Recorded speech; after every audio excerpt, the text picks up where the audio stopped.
Hello students, today we are going to start a new chapter in biology, chapter 4, standard 8, ICSE book. Okay, chapter का नाम है Human Body, Endocrine, Circulatory and Nervous System. उसके under जो chapter 4 basically है वो endocrine system के ऊपर है. किसके ऊपर? endocrine system. तो as the name suggests, सबसे पहले तो यही क्वेश्चन आएगा कि what is endocrine सिस्टम. देखो, एंडोक्राइन सिस्टम बॉडी का ऐसा सिस्टम है जो बहुत सारे ग्लैंड्स को मिल के बनता है. ओके, और वो ग्लैंड्स हार्मोन्स रिलीज करते हैं directly into the blood stream. ये पॉइंट बहुत इंपॉर्टेंट है. कैसे? कि वो जो हार्मोन्स रिलीज करते हैं वो directly into the blood stream release करते हैं. कहाँ रिलीज करते हैं? Directly into the blood stream. और क्योंकि हार्मोन्स रिलीज करते हैं तो ये हार्मोन्स क्या है? हार्मोन्स जो होते हैं हमारे बॉडी के मेटाबॉलिज्म, ये केमिकल होते हैं. ओके, बेसिकली ये केमिकल मैसेंजर्स हम कह सकते हैं. नहीं, हम किसी को हमें कोई, पहले ज़माने में तो खैर व्हाट्सएप वगैरह नहीं होता था. अब हम व्हाट्सएप के थ्रू अपनी बात पहुंचाते. पहले तो चिट्ठी या ये सब लिखा जाता था. हम क्या अपना मैसेज कैसे पहुंचाते थे? एक पोस्टमैन के थ्रू. तो यहाँ पे भी बॉडी के वेरियस पार्ट्स को मैसेज पहुँचाना है. जैसे कि आपके आँखों को मैसेज पहुँचाना कि आपको रोना है. ओके, आपको हंसना है, भागना है, दौड़ना है. तो various parts of the body को पर्टिकुलर मैसेज जाना चाहिए ना. उसके लिए पहले हार्मोन रिलीज होती है, फिर उस पार्ट तक मैसेज जाता है, कि फिर वो ब्रेन तक मैसेज जाता है एंड देन उस पर्टिकुलर पार्ट पे वो मैसेज जाता है. ये हम डिटेल में डिस्कस करेंगे आगे. तो बेसिकली हार्मोन्स हमारे बॉडी का metabolism, growth, development, functions of tissues, sexual function, pubertal changes, reproduction और वेरियस एस्पेक्ट्स ऑफ थिंकिंग से डील करता है ना. इसमें इमोशंस, एक्सप्रेशन, सारी चीज़ें हम इनकलकेट करेंगे. तो hormones are known as chemical messenger. तो हार्मोन्स होते क्या? अगर डेफिनेशन आया तो what are hormones? They are the chemical messengers of body, you can say, which transfer information from one set of the cell to another. Okay, many different hormones move through the bloodstream, but each type of hormone is designed to affect only certain cells.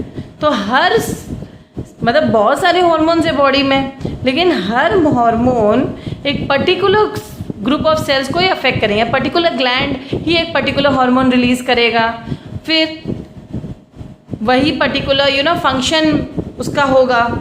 तो इस तरीके से हम इस chapter को और detail में पढ़ते हैं ताकि हम इस सिस्टम को और अच्छे से समझें. तो अगेन आपके लर्निंग न्यू वर्ड्स में ये वर्ड दिया गया है, endocrine glands. So what are endocrine glands? अभी मैंने डिस्कस किया था. What are endocrine glands? Endocrine glands are ductless gland. What are ducts? Ducts मतलब एक पाइपलाइन टाइप होती है ना बॉडी में, डक्स जिसको कहते हैं. अब ये डक्टलेस है, कोई कुछ नहीं है उसके अगल बगल, दे डायरेक्टली पो their secretion into the blood. ठीक है, जो भी इनके हार्मोन्स जो ये रिलीज करते हैं इनटू द ब्लड होता है. तो hormones are chemical substances which are secreted from endocrine. तो एग्जैक्टली एंडोक्राइन ग्लैंड सिक्रीट क्या करता है? हार्मोन्स.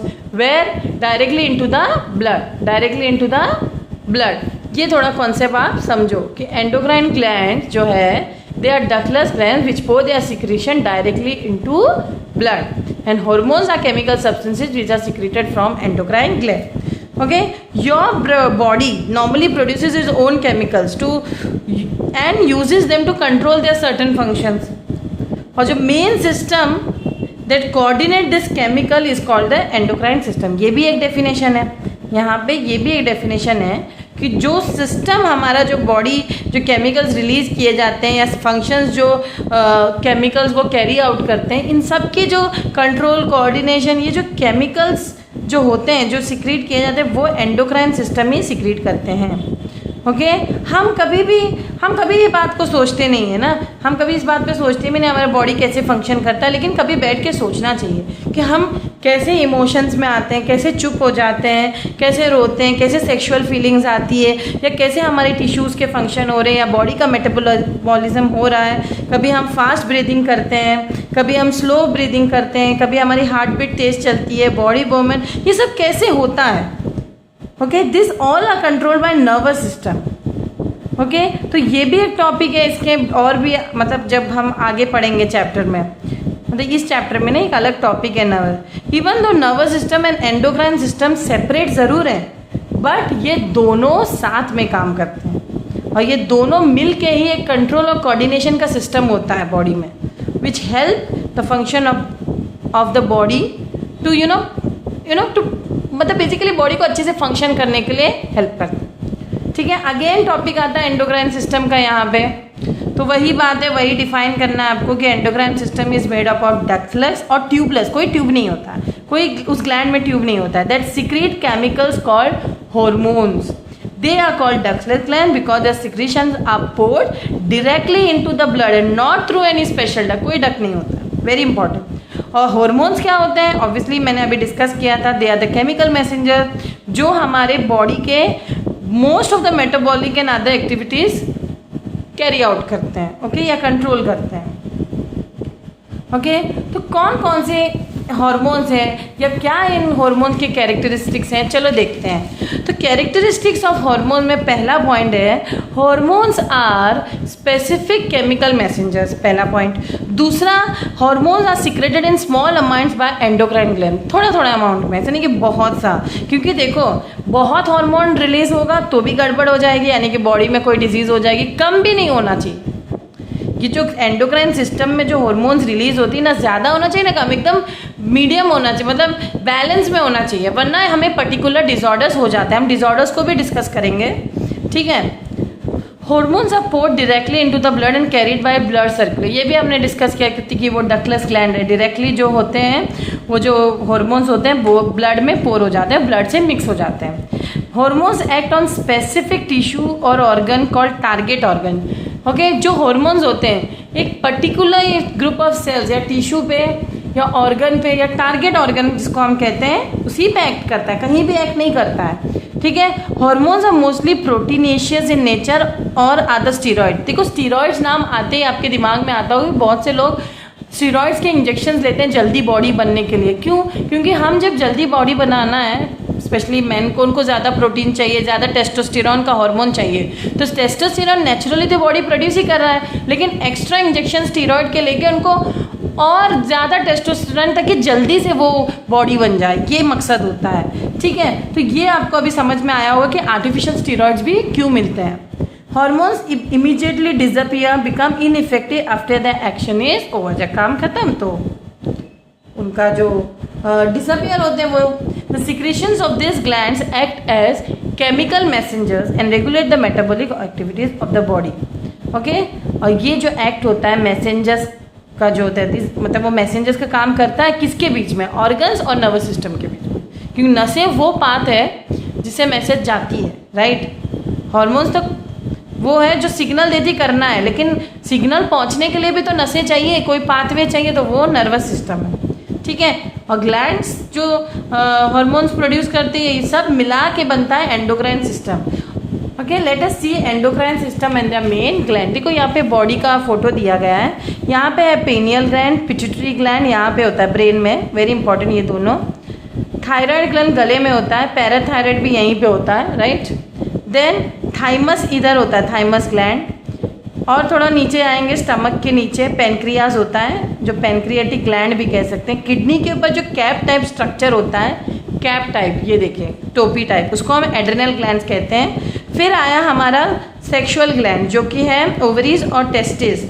ओवरीज होती है फीमेल में, देखो ये दोनों एक ही में नहीं होता है, ओवरीज फीमेल में होती है, टेस्टिस मेल में, लेकिन इस डायग्राम में दोनों एक ही में दिखाया गया है। ठीक है, तो मेन ग्लैंड कौन कौन से हुए, पहला है pineal gland, then pituitary, then thyroid, then parathyroid, thymus, pancreas, adrenal gland, ovaries जो कि इन फीमेल होता है और टेस्टिस इन मेल होता है। अब सारे हार्मोन्स आपके सिलेबस में नहीं है, तो मेन जो हार्मोन्स होंगे वही हम पढ़ेंगे। पहला है पिट्यूटरी ग्लैंड, जिसको हम मास्टर ग्लैंड भी कहते हैं। क्या कहते हैं? Master gland. इसका जो साइज है ये बिल्कुल एक भुट्टा नहीं, कॉर्न होता है, कॉर्न के दाने के बराबर, साइज ऑफ अ कॉर्न, दाना नहीं, साइज ऑफ अ कॉर्न होता है, and is situated at the base of the brain, brain के बेस में, यहाँ पे ब्रेन के बेस में ये सिचुएटेड है, पीछे पीछे की तरफ। और इसको मास्टर ग्लैंड इसलिए बोलते हैं क्योंकि ये जो हार्मोन्स, बहुत सारे हार्मोन्स रिलीज करता है जो दूसरे एंडोक्राइन ग्लैंड्स को कंट्रोल करता है, जो दूसरे एंडोक्राइन ग्लैंड को, यानी कि अगर थायराइड ग्लैंड को पहले पिट्यूटरी ग्लैंड एक हार्मोन रिलीज करता है जो थायराइड ग्लैंड को नॉक नॉक बोलता है, उठ जाओ अपने हार्मोन रिलीज करो, यानी कि ये दूसरे को ये कर देता है, जगाता है कि अपने हार्मोन रिलीज करो, ऐसे समझो आप। लेकिन पिट्यूटरी ग्लैंड खुद भी हार्मोन्स अपने भी उनके भी फंक्शन है, और वो मेन हार्मोन रिलीज करते हैं ग्रोथ हार्मोन, ओके, जिससे बॉडी का ग्रोथ हो जाता है। अगर कोई भी बॉडी कम ग्रोथ हार्मोन या पिट्यूटरी ग्लैंड कम हार्मोन ग्रोथ हार्मोन रिलीज करेगा तो उसकी जो ग्रोथ है कोई इंसान की स्टंटेड होगी, या डॉफिज्म जिसको हम कहते हैं, dwarf, a very small person whose arms and legs are quite short. यहाँ पे दिया नहीं, आप लोग ने देखे होंगे बौने जैसे लोग, और एक होते हैं बहुत लंबे लंबे, जैसे यहाँ पे भी जैजेंटिज्म एक हार्मोनल डिसऑर्डर है, जब too much growth hormone release होता है। जब too much growth hormone release होगा या प्रोडक्शन ऑफ ग्रोथ हार्मोन जब ज़्यादा हो जाएगा तो खली जैसे लोग पैदा होंगे, उसको हम जाइजेंटिज्म भी कहते हैं। वहाँ पे जैसे खली ना एब्नॉर्मली टॉल है कि नहीं, राइट, उनके चेहरे भी बड़े बड़े होंगे, हाथ पैर भी बड़े बड़े होंगे, और धीरे धीरे उनको एक्रोमेगली होता है, उनके बोन्स धीरे धीरे थिकन होता है, ओके, लेंथन होने के बजाय, और लंबे नहीं हो पा रहे तो और चौड़े हो चौड़े, और फेस भी एकदम बड़ा बड़ा सा दिखता है, जैसे ऐसे खली का एग्जाम्पल ले लो, इनको क्यों देखो आप, ओके। नेक्स्ट आपको जानना है थायराइड ग्लैंड। तो जैसे मैंने कहा, सबसे पहले याद रखिए कि it is the largest gland. Largest gland कौन सा है? Thyroid gland, okay. Endocrine system का लार्जेस्ट ग्लैंड थायराइड ग्लैंड है। ये बाई लोब्ड ग्लैंड है, मतलब दोनों तरफ लोब है, इसके नेक के दोनों तरफ है, आप लोग देख सकते हो, बाई लोब्ड है। और it is located in the neck at the junction of the trachea and larynx. ये तो मैंने इसका पोजीशन आपको दिखा दिया है। इनका मेन क्या काम है? It produces N iodine containing hormone called thyroxine hormone. तो थायराइड ग्लैंड कौन सा हार्मोन रिलीज करती है? थायरॉक्सिन, जो सारे टिश्यूज को अफेक्ट करती है, okay, causing certain chemical reaction. ज़्यादा भी थायरॉक्सिन नहीं रिलीज होना चाहिए। ज़्यादा थायरॉक्सिन, अगर thyroxine hormone in the body जो होता है अगर रिलीज हो गई तो पर्सन ओवर एक्टिव हो जाता है, ओके, मतलब उससे भी बीमारी होती है। और कम थायरॉक्सिन रिलीज हो तब भी बीमार हो जाती है। अगर सही थायरॉक्सिन नहीं सिक्रीट हुआ बॉडी में तो बॉडी एकदम टायर्ड और डिक्रीज ऑफ एनर्जी, हम कहते हैं ना इसको थायराइड हो गया, थायराइड हो गया। जब भी आपको एनर्जी कम लगने लगे तो समझो कि थायराइड की कमी है। थायरॉक्सिन हार्मोन, थायराइड ग्लैंड कम थायरॉक्सिन रिलीज, मतलब सही से नहीं रिलीज हो रही है। या फिर क्रेटिनिज्म जैसी बीमारी हो जाती है, मतलब मेंटल रिटार्डेशन तक हो सकता है, ग्रोथ भी रुक सकती है, उसको क्रेटिनिज्म कहती है। और एडल्टहुड में तो यही बीमारी को माइक्सिडेमा कहते हैं, जब फिजिकल एक्टिविटीज़ वगैरह नहीं कर पाता इंसान। और dietary deficiency of iodine results in goitre, ये भी एक बहुत बीमारी कॉमन है वहाँ उस एरिया में जहाँ पे समंदर नहीं होता, क्योंकि समुद्री पानी में आयोडीन नमक होता है, और जहाँ पे नमक की कमी होती है उन एरियाज़ में ज़्यादा करके गॉइटर, ये वाली goitre, enlargement of thyroid gland, ये ग्लैंड सूज जाती है और हम इस बीमारी को गॉइटर कहते हैं। देखो क्रेटिनिज्म वाले बच्चे ऐसे होते हैं, एकदम सुस्त टाइप, ओके। और माइक्सोडेमा देखो ऐसे इस टाइप के, एडल्टहुड में माइक्सोडेमा होता है, वो भी थोड़ा मेंटली थोड़े कमी होते हैं, मतलब जिसको ये बीमारी हो जाती है। एड्रिनल ग्लैंड, नेक्स्ट ग्लैंड है एड्रिनल ग्लैंड। ये जो किडनी है, किडनी के ऊपर जो कैप है उसको हम कहते हैं, क्या कहते हैं? Adrenal gland. दो किडनी है तो ऑब्वियसली दो एड्रिनल ग्लैंड्स होंगे, एक किडनी पे ईच, ओके। और उसके टू पार्ट्स होते हैं, आउटर पोर्शन एड्रिनल कॉर्टेक्स बोलते हैं और इनर को एड्रिनल मेड्यूला बोलते हैं। और जो एड्रिनल मेड्यूला जो होता है वो हार्मोन प्रोड्यूस करता है एड्रिनलिन और एफिनेफ्रिन। इसको क्या कहते हैं? एड्रिनलिन और एफिनेफ्रिन। इसको हम इमरजेंसी हार्मोन भी बोलते हैं बॉडी का ना। कभी कभी हम लोग को नहीं, अचानक फाइट और फ्लाइट का सिचुएशन आ जाता है, जैसे अगर सांप आ गया घर में या एकदम से गुस्सा आ गया आपको, तो एकदम इमरजेंसी वाला आपको ना अचानक से हार्ट बीट तेज हो जाएगी नहीं, या फिर आप अगर शाम को देखो तो वहाँ से भागने की सोचोगे। देखो आप खुद सोचिए, आपके रूम में, आप एक रूम में बंद कमरे में हो, ठीक है, वहाँ पे एक स्नेक आ गया। स्नेक आ गया और रूम के एक मतलब रूम के ऊपर का हिस्सा थोड़ा सा विंडो खुला है, तो आप क्या करोगे? ऑब्वियसली उस रूम में तो रहोगे नहीं, भागने की कोशिश करोगे, यानी कि आप फ्लाइट करने की, भागने की यानी कि फ्लाइट करने की कोशिश करोगे। लेकिन अगर रूम का वो जो छोटा सा हिस्सा जो खुला है वो भी बंद है, लेकिन रूम में एक हथौड़ा है या कोई डंडा है, तो आप क्या करोगे?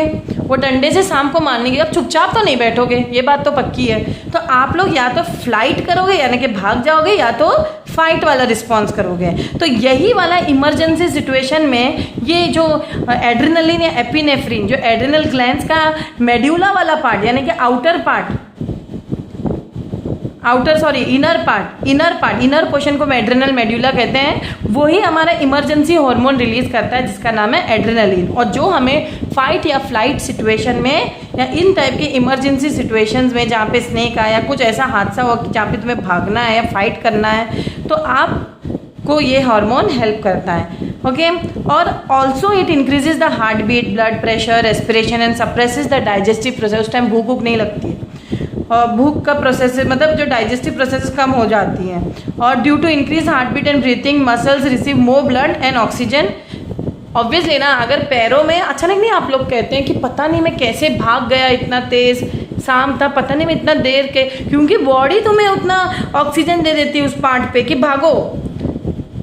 Receive more blood and oxygen necessary for rapid contraction of muscle needed during sudden action. तो सडन एक्शन के लिए उतना ज़रूरी होता है आपको ब्लड पहुंचना उस पर्टिकुलर मसल के लिए, ठीक है, और ऑक्सीजन भी। It also stimulates the release of glucose from the liver. As a result the glucose in the blood increases. इसीलिए जब स्ट्रेस होता है या जब भी ये सब चीज़ों में जब घबराहट होती है इंसान का, ज़्यादा ग्लूकोज लीवर से भी रिलीज़ होता है, जो कि हमें आगे चल के डायबिटीज़ टाइप बीमारी में अफेक्ट करती है। तो ये भी सही नहीं है हर बार इमरजेंसी सिचुएशन में आप आ जाओ। तो इमरजेंसी सिचुएशन में इंसान कभी कभार आता है, लेकिन बहुत से लोग डेली इमरजेंसी सिचुएशन अपने लिए क्रिएट करते हैं। बेफिजूल का स्ट्रेस या बेफिजूल का लफड़ों में पड़ना, ये सब इंसान को स्ट्रेस, पैनिक, ये सब सिचुएशन से दूर ही रहना चाहिए, क्योंकि इमरजेंसी वाली बात कभी भी सही नहीं रहती है। खैर, कुदरती कभी कभी इमरजेंसी हो, वो बात अलग है। Then pancreas. What are pancreas? Pancreas देखो, ये एक मिक्स्ड ग्लैंड है, क्योंकि ये बोथ एक्सोक्राइन और एंडोक्राइन ग्लैंड की तरह बिहेव कर रहा है। ओके, अगर वो इलॉन्गेटिज है, एक्चुअली कैसे दिखता है, देखो आप ये फोटो देखिए, यहाँ पे स्टमक का फोटो, इसके नीचे ये जो पत्ते टाइप आपको दिख रहा है, पत्ते शेप का, इसी को हम पेनक्रियाज या पेनक्रियाटिक ग्लैंड भी कह सकते हैं। It is an elongated flattened organ which lie behind the stomach. Stomach के ये देखो यहाँ पे तो नीचे दिख रहा है, वो एक्चुअली बिहाइंड है। ओके, बिहाइंड द स्टमक है। ओके, बिहाइंड द स्टमक है, and you can see that it is elongated flattened organ. It is attached to the first section of the small intestine by a duct that transport digestive juices to the intestine. तो ये जो यहाँ पे actually ना, अगर आप एक digestive system का फोटो दिखोगे तो यहाँ पे स्मॉल इंटेस्टाइन बना हुआ होता है, वो उसी से कनेक्टेड होता है और एक डक्ट से कनेक्टेड होता है, जो उसमें डायरेक्टली डाइजेस्टिव जूसेस जो होते हैं, जो भी डाइजेस्टिव जूसेस होते हैं वो इंटेस्टाइन को ट्रांसपोर्ट होता है. तो आगे अगर हम पढ़ेंगे, पेनक्रियास है small clusters of hormone producing cells called islets of Langer. है very very very very important. ये जो क्लस्टर ऑफ हार्मोन्स हैं, ओके, उसको हम आइलेट्स ऑफ लैंगरेंस कहते हैं. और ये दो हार्मोन सीक्रेट करते हैं. आइलेट्स ऑफ लैंगरेंस जो है, आइलेट्स ऑफ लैंगरेंस, इसको पेनक्रियास जो है या पेनक्रियाटिक ग्लैंड आप कह सकते हो. Islets of Langerhans hormones, cluster of hormones islet of Langerhans produce करते हैं. और फिर ये इंटर्न जो है आइलेट्स ऑफ लैंगरहेंस, ये दो हार्मोन इंटर्न, ये तो क्लस्टर ऑफ सेल्स हैं जो दो हार्मोन इंटर्न प्रोड्यूस करता है. उनका नाम है, पहले वाले का insulin, very important students. And the next is glucagon. Okay, insulin और ग्लूकेजॉन. देखो इंसुलिन एक कॉम्प्लेक्स प्रोटीन है. ओके, जो देखो इसका भी मैं एक ट्री चार्ट के हेल्प से आपको समझाती हूँ. एक minute hold on.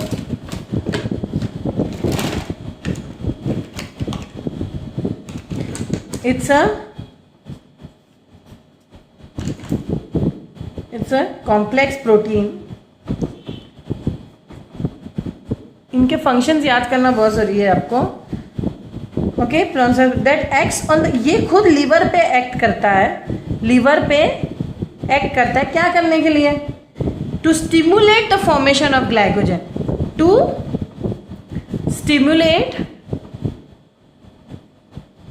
Formation of what? Glycogen. ठीक है, तो ये कॉम्प्लेक्स प्रोटीन है इंसुलिन, जो एक्ट करता है लीवर पे to stimulate the formation of glycogen. Okay, और ये इंटर्न क्यों स्टिमुलेट करता है? To form glucose, to form glucose. तो ये समझ रहे हो आप लोग? पैनक्रियाटिक ग्लैंड्स जो है, ओके, इसमें small clusters of hormone producing sales होते हैं। ये है हार्मोन प्रोड्यूसिंग सेल, ये है आइलेट्स ऑफ लैंगरहैंस, कुछ नहीं बल्कि हार्मोन प्रोड्यूसिंग सेल्स हैं जो पैनक्रियाटिक ग्लैंड के अंदर है। ओके, और वो दो हार्मोन रिलीज करता है, इंसुलिन और ग्लूकागॉन। पहले एक का फंक्शन आप लोग देख लो। एक का ये है कि इंसुलिन वो प्रोड्यूस करता है, जो कि एक कॉम्प्लेक्स प्रोटीन है which acts on liver to stimulate the formation of glycogen, जो इंटर्न क्या प्रोड्यूस करता है?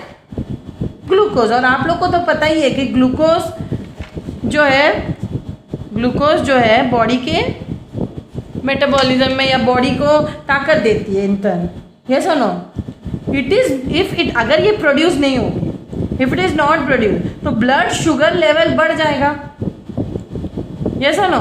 ब्लड शुगर लेवल बढ़ जाएगा और जो शुगर है वो किडनीज में एक्यूमुलेट होंगे। ठीक है, वो देखो इन सब के समझिए आप लोग। देखो इंसुलिन जो है वो ग्लूकोज बनाने में हेल्प करती है और उसको स्टोर करती है, लेकिन ये सारी चीज़ अगर ना हो, ये सारी चीज़ें अगर ना हो तो क्या होगा? तो क्या होगा? अगर इंसुलिन ना हो तो क्या होगा? जो ब्लड का शुगर लेवल है, ब्लड का शुगर लेवल है वो बढ़ जाएगा। ठीक है, उसकी वजह से और क्या होगा? शुगर धीरे धीरे किडनीज में शुगर क्या होगा? बढ़ जाएगा या एक्यूमुलेट होगा। इसी तरह समझिए किडनी क्यों खराब होती है जिसकी डायबिटीज होता है। यस और नो? और इस कंडीशन ही को हम, इन्हीं कंडीशन को क्या कहते हैं? Diabetes mellitus. इस कंडीशन को, ये बीमारी को क्या कहते हैं? डायबिटीज मेलिटस कहते हैं। क्या कहते हैं? Diabetes mellitus. Very important. तो समझिए इंसुलिन ना प्रोड्यूस होने पे क्या हो रहा है। ठीक है, और the effects of glucagon is directly opposite to that of insulin.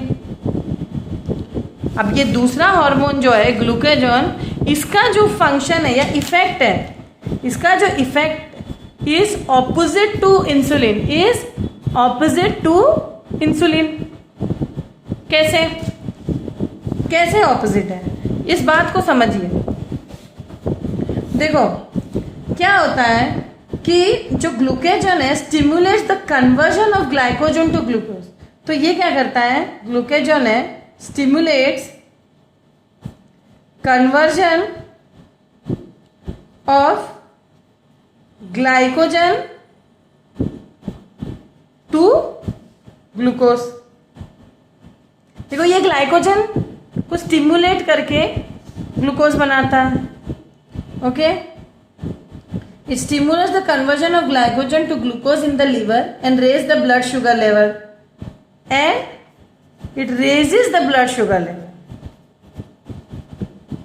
उल्टा काम कर रहा है कि नहीं?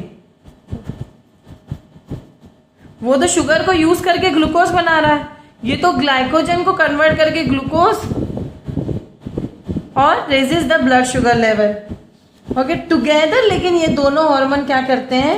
Maintain blood sugar level constant. तो दोनों ऑपोजिट काम करे, कभी बढ़ जाए तो ये घटा देता है, घट जाता है वो बढ़ा देता है। तो दोनों मिलके, दोनों insulin plus glucagon, insulin plus glucagon, जो दोनों हार्मोन्स, जो सेल्स हैं, cluster of cells, islets of Langerhans, जो पैंक्रियास रिलीज करते हैं, ये दोनों हार्मोन्स को आइलेट्स ऑफ लैंगरहैंस रिलीज कर रहा है। तो ये दोनों मिलके क्या करते हैं, ये दोनों हार्मोन्स क्या करते हैं, मेंटेन ब्लड ग्लूकोज या blood sugar level constant, blood sugar level constant करते हैं। ठीक है, I hope you have understood. तो यहाँ पे एक टेबल दिया गया है आपके पेज नंबर 57, इस बुक में तो पेज नंबर 57 है। यहाँ पे 1 by 1 ग्लैंड का फंक्शन दिए। यहाँ पे मैंने pineal with in the brain कहा, इसका फंक्शन अभी पूरी तरह नोन भी नहीं है, आप लोग को बुक में भी नहीं दिया गया है, but it seems to have a part in personal sexual development, उसमें इसका कुछ रोल है। खैर इतना डिटेल में नहीं दिया। पिट्यूटरी ग्लैंड तो बेस ऑफ द ब्रेन में है, लोकेशन भी दिया, देखो नेम ऑफ द ग्लैंड भी दिया है, लोकेशन दिया, फंक्शन दिया है। तो पिट्यूटरी ग्लैंड का लोकेशन कहाँ पे है, at the base of the brain. It is also known as the master gland, why, because it has many regulatory functions and it produces hormones which control growth. ज़्यादा अगर growth hormone release हुआ तो जाइजेंटिज्म होगा, कम होगा तो dwarfism होगा। Thyroid gland, it is located in the neck, okay, in front of the windpipe, और it produces hormone called thyroxine. उसी चीज़ को इन्होंने एक समरी टाइप दी है यहाँ पे, तो ये सब मैं और डिटेल में डिस्कस नहीं करूँगी, पहले मैं कर चुकी हूँ। पैराथायरॉइड अभी आपको इन आपके नोट्स में या आपके बुक में 3 ग्लैंड्स को बेसिकली डीपली डिस्कस किया गया है, और बाकी जो है टेबल फॉर्मेट में दिया गया। अगर आपके सिलेबस में है तो पढ़ना, नहीं तो नहीं पढ़ना। जैसे कि पैराथायरॉइड ग्लैंड्स, ये जो है 4 small glands embedded in thyroid, thyroid के अंदर छोटे छोटे 4 ग्लैंड्स होते हैं, और वो कैल्शियम और फॉस्फोरस का बैलेंस बॉडी में मेंटेन रखते हैं। और थाइमस ग्लैंड, ये ब्रेस्ट बोन के नियर द हार्ट जो है उसके पीछे होता है, और ये ग्लैंड जो है ग्रोज ड्यूरिंग चाइल्डहुड, लेकिन जब तक एडोलेसेंस हो जाता है ये श्रिंक होने लगता है। It is very small in adult. और पीनियल ग्लैंड की तरह ये फंक्शन ऑफ थाइनल ग्लैंड अभी तक पूरी तरह नोन नहीं है, but again it plays an important in bodies human system, okay, also setting up the system during infancy and childhood, बचपने में जो भी सिस्टम है उसको मेंटेन करने में हेल्प करता है। देन एड्रिनल ग्लैंड्स तो मैंने अभी डिस्कस किया ही था आपको। देखो ये मेन है आपको, pituitary, thyroid, adrenal, okay, and pancreas, जो कि हम लोग ने डिस्कस किया है। एड्रिनल ग्लैंड्स 2 होते हैं, located at the top of each kidney. Adrenal gland जैसे मैंने कहा वो एड्रेनलिन रिलीज करती है, जो कि हमारा स्ट्रेस हार्मोन भी हम बोल सकते हैं, ओके। एड्रेनलिन को हम एफिनेफ्रिन भी बोलते हैं, इमरजेंसी हार्मोन भी बोलते हैं। ये हमें काम डाउन रखता है, जब हमें गुस्सा आता है तब हमें ये काम भी करता है, ओके। तो ये कुछ उसके फंक्शंस है, और भी मैंने बताया था फ्लाइट और फाइट सिचुएशन में भी हमें हेल्प करता है, इमरजेंसी। नेक्स्ट है पेनक्रियास, ये बिलो द स्टमक लोकेटेड है, और it contains cluster of cell called islets of Langer. ये मैंने पूरा आपको यहाँ पे अभी डिस्कस किया था कि पेनक्रियाटिक ग्लैंड्स के अंदर क्लस्टर ऑफ सेल्स होते हैं जिसको हम आइलेट ऑफ लैंगरेंस कहते हैं, जो इंटर्न 2 हार्मोन रिलीज करती है, इंसुलिन और ग्लूकेगन, जिसके अपने अपने फंक्शंस है। Insulin helps in the lowering of the blood sugar level, whereas glucagon helps in raising the blood sugar level. तो इन दोनों के फंक्शन ऑपोजिट है, ठीक है। I hope you have understood this chapter. Do and there are certain more things to it. There is changes in the body due to hormone secretion. देखो hormones की वजह से बॉडी में बहुत चेंजेस आती है। पहला क्या है कि ग्रोथ हार्मोन्स जो है बॉडी के ग्रोथ करते हैं, ओके, और सॉफ्ट टिश्यू ऑफ बॉडी को ग्रोथ करते हैं, और एंटी डायूरेटिक हार्मोन्स भी सिक्रेट किया जाता है पिट्यूटरी ग्लैंड से, जो लार्ज अमाउंट ऑफ यूरिन होने से प्रिवेंट करते हैं। और भी फंक्शंस हैं या चेंजेस हैं इस हार्मोन सिक्रीशन से। क्या होता है कि थायरॉक्सिन हार्मोन जो है बेसल मेटाबॉलिक रेट, हमारे बॉडी का BMR very very important maintain करता है, ओके। और एड्रिनल ग्लैंड जो है is known as a gland of emergency, ये हमने कहा ही था कि ये इमरजेंसी हार्मोन्स रिलीज करते हैं। और जो टेस्टिस एंड ओवरीज है, okay, they secrete sex hormone which are responsible for male and female sexual characters. देखो आप लोग को ये टॉपिक डिटेल में नहीं है, वरना अगर डिटेल में होता है तो जो सेक्स हार्मोन मेल में होता है टेस्टोस्टेरोन, और फीमेल में होता है प्रोजेस्टेरोन और ईस्ट्रोजन, जो कि हमारे पर्टिकुलर अगर मेल के बॉडी में क्या चेंजेस आते हैं कि उनकी वॉइस अलग हो जाती है, उनके सेक्सुअल पार्ट्स भी डिफरेंट होते हैं फीमेल से। फीमेल में भी बहुत सारे डिफरेंसेस चेंजेस आते हैं। एडोलेसेंस चैप्टर हम नेक्स्ट टॉपिक में डिस्कस करेंगे, वहाँ पे हम सेक्स हार्मोन को और डिस्कस करेंगे कि एडोलेसेंस में ही हमें प्यूबर्टी जैसी चीज़ें आती हैं जहाँ पे हमारे sexual secondary sexual characters develop होते हैं। ओके, ये हार्मोन से हमें मेंसेस वगैरह फीमेल्स में होता है। तो ये सारी चीज़ें प्यूबर्टी एज पे होती है। तो ये हम नेक्स्ट चैप्टर में डिस्कस करेंगे। तो ये चैप्टर स्पेशली हार्मोन्स के लिए था। आई hope you have understood it. Thank you.